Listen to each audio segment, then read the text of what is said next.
Hi, I'm Mark, and I'm joined today with Gavin on The Unraveling. Thank you for joining us today. Gavin Michaels is a pastor and therapist, and I'm a pastor and author, and we're just grateful to be able to share with you. The topic of this podcast is the unraveling, and our intent is to take topics that people are dealing with today and unravel them using the Word of God to try to help us have a deeper understanding of how to deal with life's issue. And Gavin and I, we dealt with a number of sessions, a number of podcasts on mental wellness that you can go back and listen to.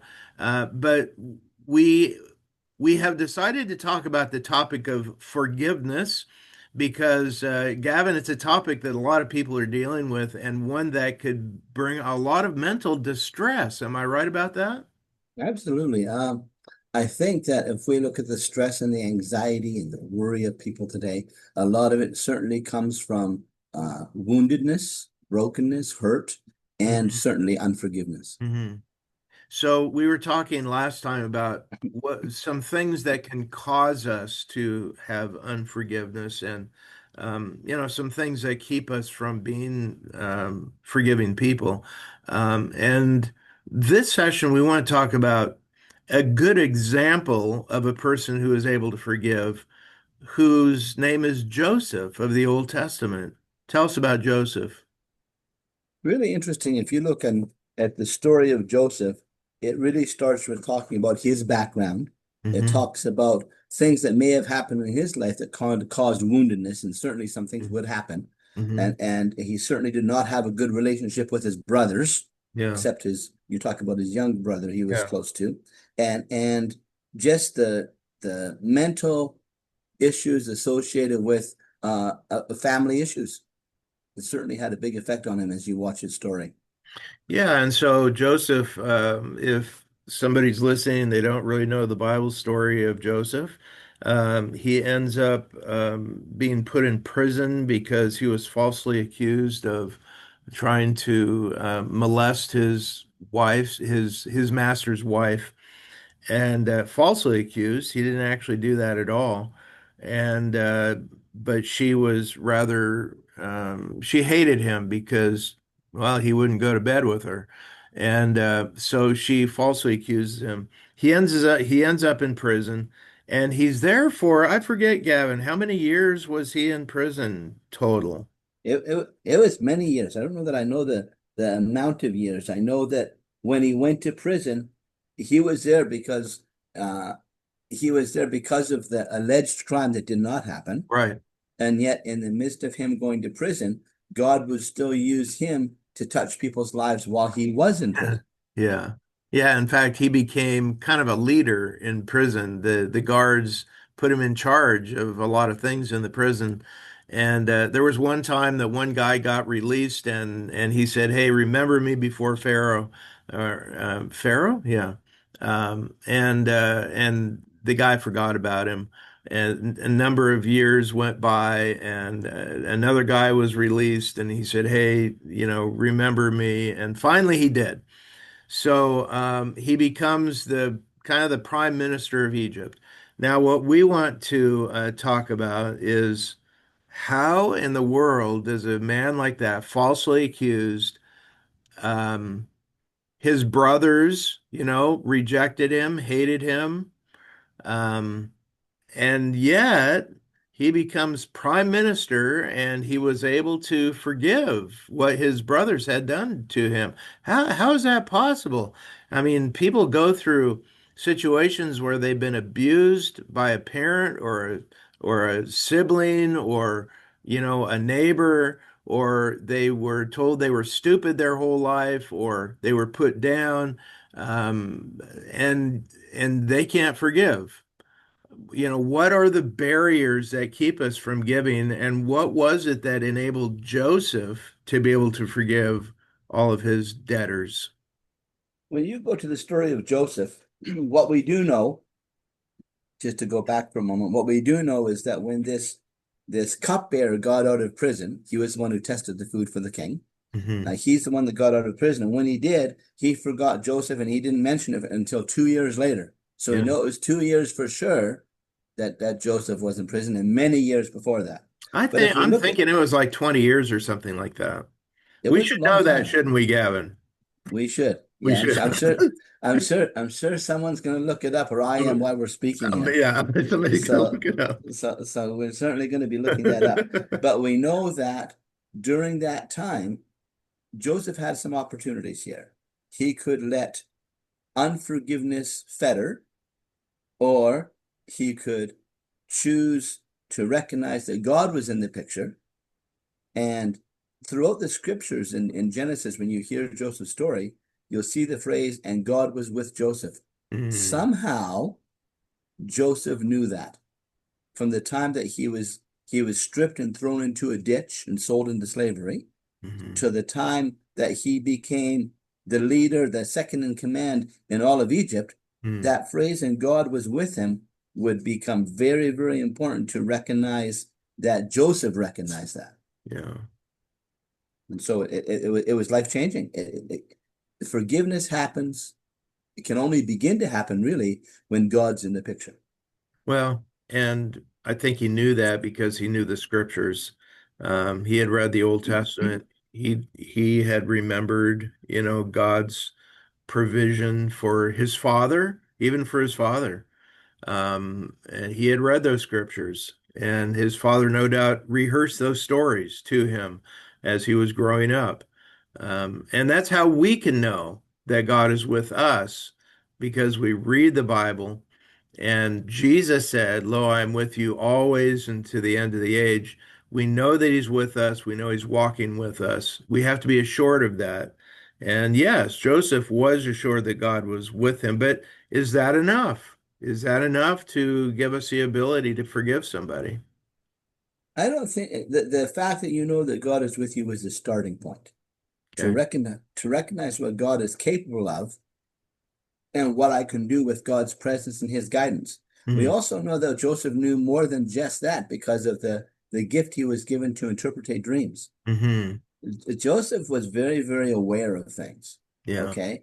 But the one thing is, he had to learn to become dependent on God in ways that would carry him through the accusations, through the prison, through the slavery. Mm-hmm. He would have to learn in very practical ways. What does dependency on God look like? Mm. Yeah. And how did he learn that? I certainly think he learned a lot of that from his father. Okay, from his from the culture of the day, from the background, but maybe most important, I think that he knew in very practical ways the word of God. Yeah. He understand God's promises, and and God is very real to him. Yeah. Yeah. And you know what else I think? Mm. It was through his trials that he learned dependence on God, and he learned that God is a forgiving God through his trials. And sometimes we just want to get out of our trials. We just want to get. We don't want trials. We don't want the hardship. We say, God, release me from this. And Joseph wanted that too. And yet, God determined that this is what I'm going to use to mature Joseph so that he can become the leader that I need him to be. Because ultimately, it was through him that Egypt and other countries around Egypt was saved because of Joseph's wisdom and leadership. But he had to learn through those trials what it meant to survive and to not allow those trials to completely destroy him. So he had to learn how to forgive and move beyond what had been done to him.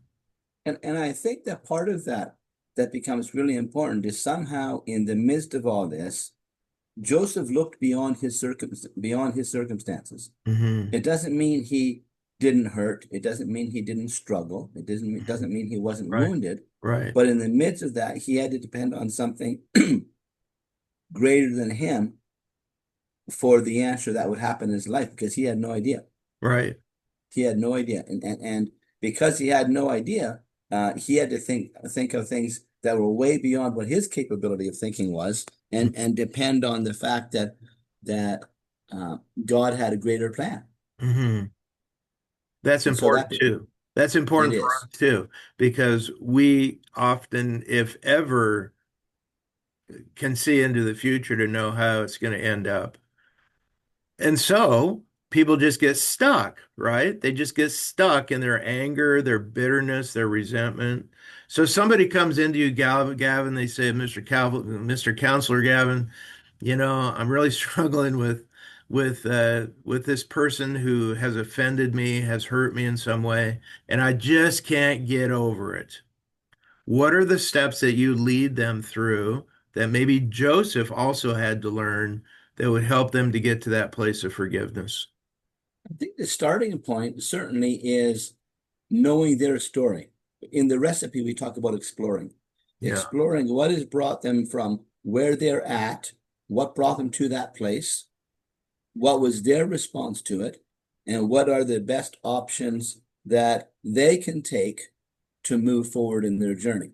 Okay. And certainly forgiveness fits in that, Hmm. but as much as forgiveness fits in that, we have to also come alongside and let them know that there's some things about forgiveness that you can forgive. It doesn't mean that in the process of forgiveness you're not going to have appropriate anger. Right. Again, when we talked about the forgiveness workbook, you're going to have appropriate anger. If you come from a background where you've been deeply wounded, you should be angry, Hmm. but you have to work through that anger so that you can uh, give it over to God and let go of it. Hmm. And sometimes we let go, but we don't give it over. Hmm. We have to give God that that hurt that we have. Hmm. I think another thing that I learned to share with people is that we have to learn appropriate boundaries for ourselves, okay? So Hmm. that as we follow these boundaries, it allows us to put aside or minimize the person who wounded us, uh, endeavor to wound us. We Hmm. put boundaries in place so they can't do that.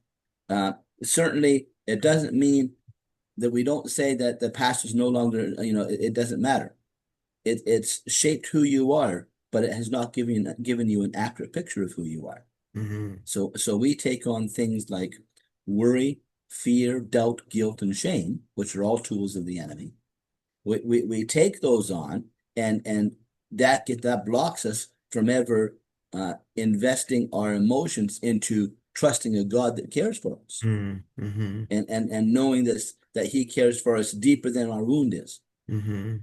And that's a process, though. It is a process. It's trying to get to the place where that we may have to live with the pain caused by the wrongful deed, but we have to take those hurts and understand God in a way that we embrace that He can help us through those hurts.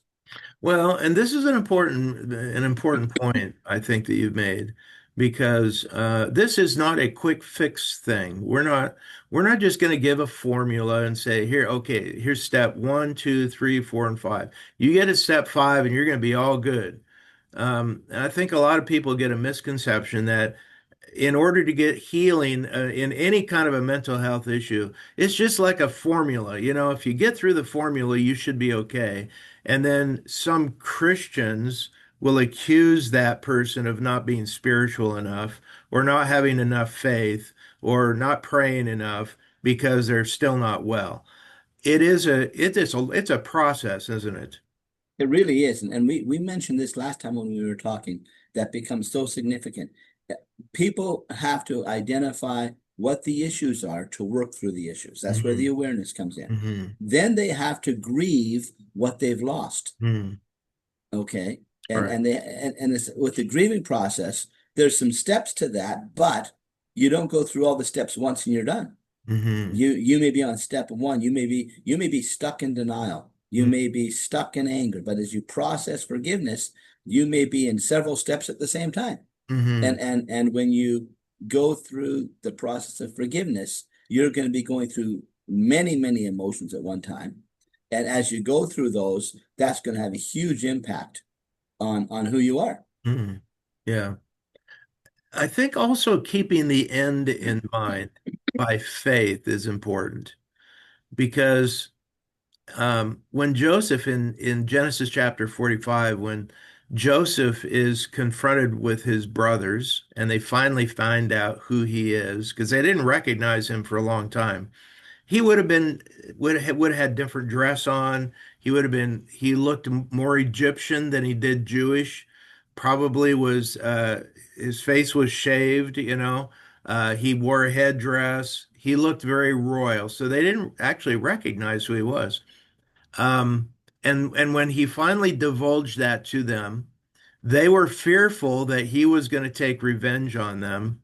And he made a powerful statement. He said, "Guys, don't worry about it. What you meant for evil, God meant for good."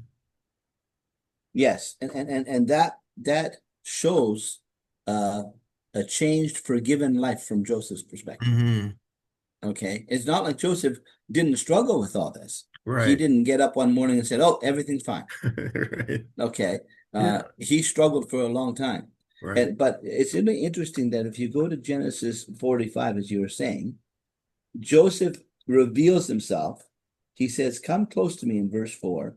When they had done so, he said, "I am your brother Joseph, the one you sold into Egypt." And now he's going to identify with them. Okay. Do not be distressed. Do not be angry with yourselves for selling me here. So interesting enough that he recognized the feelings that they were going through now.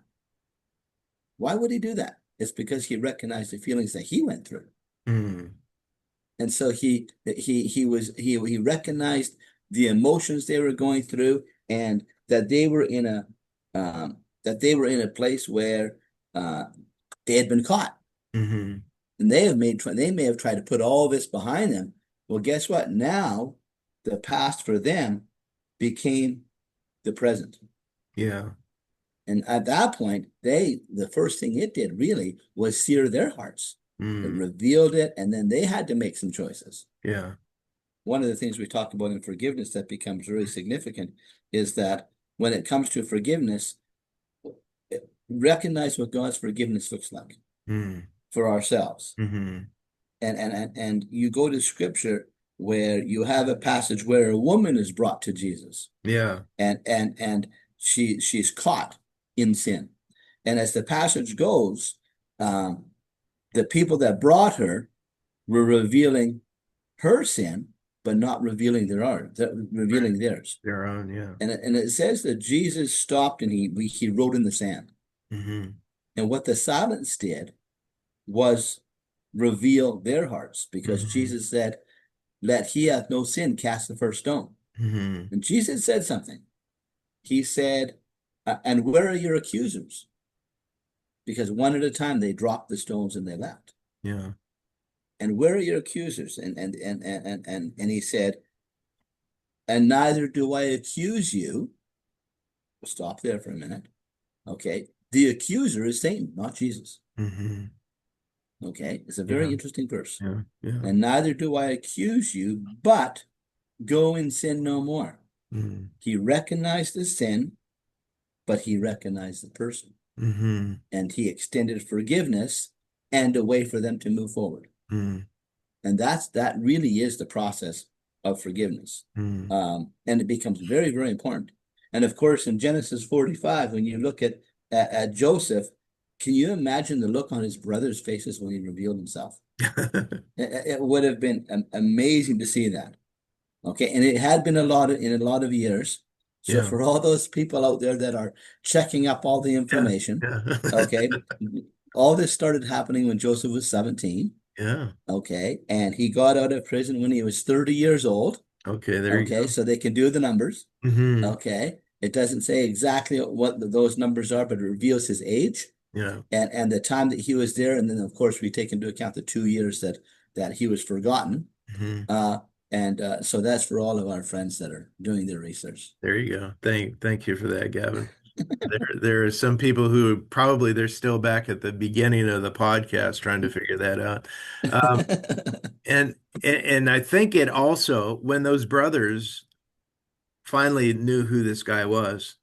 All of a sudden, all the guilt came back on them because all of a sudden they started thinking, well, after we're gone, maybe Joseph is going to change his mind, or or maybe he's going to, seek vengeance on us. And Joseph had to reassure them again, even after this. And all of that was because, oh no, now I have been revealed. I've been uncovered, and now they're feeling guilty for their sin. And I think that's a God thing that we can't put on people. I can't make somebody else feel guilty for their sin, but I think Yeah. God does that. He takes the covers off, and He's the one that allows them to feel the guilt for what they did. Yes. In Genesis, at the end of Genesis, in Genesis 50, you hear this again. Um, in verse 18, oh no, let me go back to verse 16. It's really interesting. So these are chapters later Hmm. when this is when Joseph, just before his death, Hmm. okay? Yeah, And it says they went, so they sent word to Joseph saying, your father left these instructions before he died. yeah. This is what you are to say to Joseph. I ask you to forgive your brother's sins and wrongs they committed in treating you so badly. Now, please forgive the sins of the servants of God, of your father. And it said, when the message came, Joseph wept. Hmm. The reason I think Joseph wept is that his brothers didn't understand. Yeah, He had yeah, forgiven them. yeah, yeah, And sometimes when we go through the forgiveness process, one of the most perplexing things is when we experience what forgiveness looks like, sometimes we think we have to make penance or yeah, do this yeah, to be forgiven. yeah. The real work on the cross is what forgiveness is about. Amen. Father, forgive them, for they know not what they do. And Hmm. you look at this, and Joseph said to them, don't be afraid. Am I in the place of God? And again, he says this in verse 20. You intended to harm me, but God intended it for good to accomplish what is now being done, Hmm. to save many lives. So then, don't be afraid. Hmm. Isn't it interesting how much fear is associated with struggling to forgive? Yeah, yeah. It's deadly because it puts people in a place where they we actually become so embraced with our fears and our hurts that in some ways, until we deal with them, we can't really process Mhm. forgiveness. Well, we've just really scratched the surface of this topic of unforgiveness, but I hope that we have begun that process in somebody's life of seeking the steps that they need to take to find forgiveness. I think, along with this topic of forgiveness, is that it brings anger. And so the next time we talk on the next podcast, Gavin, I'd like for us to talk about anger because I think that's very closely associated with unforgiveness. So next time, tune in. We're going to be talking about anger related to forgiveness, and this all has to do with mental health. And I hope that this podcast has encouraged you. Thank you for joining us, Gavin, Thank and you for having me. you're welcome, and thank you for joining us on The Unraveling. If this helped you and encouraged you, pass it along to somebody else. And God bless you, and we'll see you next time.